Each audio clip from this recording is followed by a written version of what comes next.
that was taking us to the town of Bethlehem. We left at 8 from Damascus Gate on the edge of Jerusalem.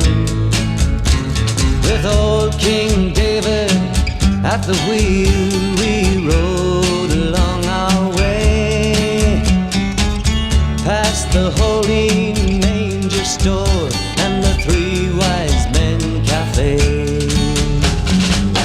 7,000 people fill the square.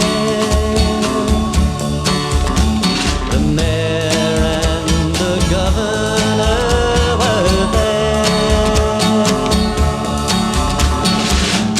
Voices from the horde cried, "We want the Lord." They were getting bored in Bethlehem. Old men waved from the limestone caves and the friendly factories, and everyone was laden down with crafted rosaries, with crucifixes, corded lambs, and Star of David pins. With misty eyes and zoom zoom pies, we watched the show begin.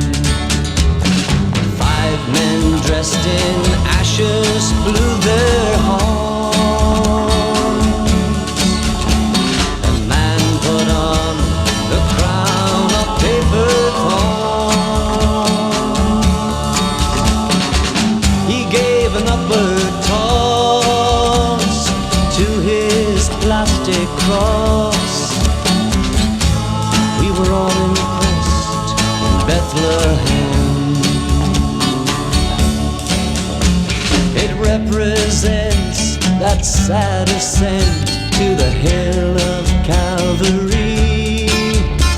From underneath her grindstone bell, Mrs. Jones replied, "I see." In the dark, the patriarch was busy with his books, while the Christians and the Muslims exchanged frozen looks. Come and see the twisted olive trees, twisted by the passing centuries. All you have to do, if you're passing